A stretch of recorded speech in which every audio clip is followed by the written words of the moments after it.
Bar council Haldwani के सचिव विनीत परिहार जी हमारे साथ हैं, एडवोकेट विनीत परिहार। इनसे जानते हैं कि हाईकोर्ट को लेके क्या ये अपनी वो रखते हैं, क्या किस तरीके से लेते हैं हल्द्वानी हाईकोर्ट को शिफ्ट करने के बारे में। विनीत जी, स्वागत है प्राइम टीवी पे। हाँ, धन्यवाद। विनीत जी, ये बताइए, नैनीताल से हल्द्वानी हाईकोर्ट शिफ्टिंग की सरकार ने पहल कर दी है, किस तरीके से देखते हैं इस शिफ्टिंग को और कितना फ़ायदा देखते हैं लोगों के लिए? देखिए, हम हल्द्वानी बार एसोसिएशन के माध्यम से पहले से ये मांग उठा रहे थे कि इसको एक सुटेबल जगह में नैनीताल की हाई कोर्ट को शिफ्ट होना चाहिए और हल्द्वानी उसके लिए एक बेहतर जगह है।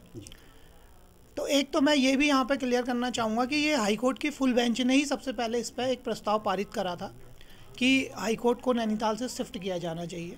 तो हल्द्वानी की ये मांग नहीं थी, लेकिन जब वहाँ से प्रस्ताव आया तो हमारा एक सुझाव था कि सभी वादकारियों के लिए और हमारे जो अधिवक्तागण हैं उनके लिए नैनीताल से अगर हाई कोर्ट शिफ्ट हो रही है तो हल्द्वानी सबसे बेहतर जगह है। यहाँ कनेक्टिविटी, चाहे बस हो, रेल है और पंतनगर हवाई अड्डा यहाँ पे है। इसके अलावा वादकारी जगह जगह से वादकारियों के आने के लिए किसी भी माध्यम से वादकारी बड़े आसानी से हल्द्वानी पहुँच सकते हैं। यहाँ रहना, खाना, पीना, हर चीज़ बहुत सुलभ और सस्ती है। तो ज़्यादा बेहतर ये था कि इसे अगर शिफ्ट किया जा रहा है तो हल्द्वानी किया जाए। तो हल्द्वानी शिफ्टिंग का ये तो वादकारियों के हित की बात हुई। अधिवक्ताओं के लिए कुछ विशेष, क्योंकि अधिवक्ता बेसिकली उन्हें ज़रूरत होती है हाई कोर्ट जाने की या फिर अन्य मामलों में, छोटे छोटे मामलों में भी हाई कोर्ट जाना होता है और हल्द्वानी से नैनीताल पहुंचना लगभग 1 से 1.5 घंटे का रन होता है। तो बाहर से आने वाले अधिवक्ता और हल्द्वानी के अधिवक्ताओं के लिए किस तरीके से देखते हैं? देखिए, ये अधिवक्ताओं के लिए भी जितनी समस्या वादकारियों के लिए थी, ये मानिए कि अधिवक्ताओं के लिए भी उतनी समस्या थी, क्योंकि अधिवक्ता भी हमारे उत्तराखंड प्रदेश के कोने कोने से यहाँ आते थे। तो नैनीताल में रुकना, खाना पीना और वहाँ पहुँचना बड़ी दिक्कत भरा होता था।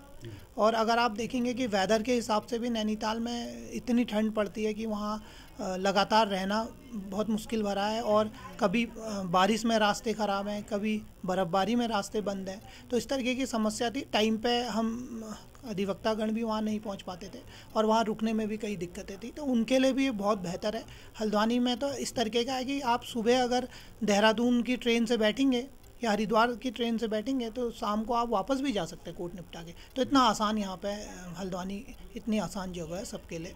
तो अधिवक्ताओं को भी इससे बहुत फ़ायदा है। लेकिन एक चीज़ और है, इसमें कुछ विरोध के स्वर भी उभर के आ रहे हैं, क्योंकि नैनीताल के कुछ अधिवक्तागण हैं और कुछ बाहर के अधिवक्तागण हैं जो इस चीज़ इसका शिफ्टिंग का विरोध कर रहे हैं।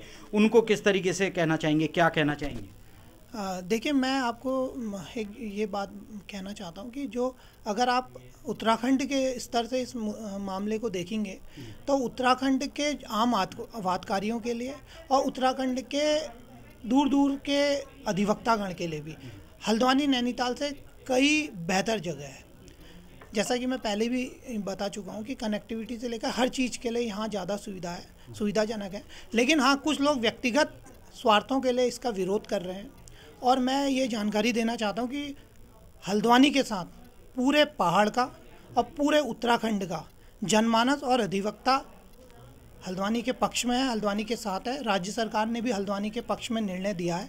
अब अगर किसी ने भी इस तरीके का बेवजह का विरोध हल्द्वानी शिफ्टिंग को लेकर करा तो हल्द्वानी में हम लोग भी उसका भरपूर जवाब देंगे, चुप नहीं बैठेंगे। बहुत बहुत धन्यवाद। तो हाईकोर्ट शिफ्टिंग को लेके जिस तरीके की अटकलें लग रही थी, आज वो कहीं ना कहीं जाके शांत हो चुकी हैं, क्योंकि सरकार ने अपनी पूर्ण सहमति अपने नोटिफिकेशन के जरिए पूर्ण सहमति जता दी है। अब देखना ये होगा कि कितना समय लगता है हल्द्वानी में हाईकोर्ट शिफ्ट होने में और कब तक उत्तराखंड की जनता को इसका फ़ायदा मिल पाएगा। मैं प्राइम टीवी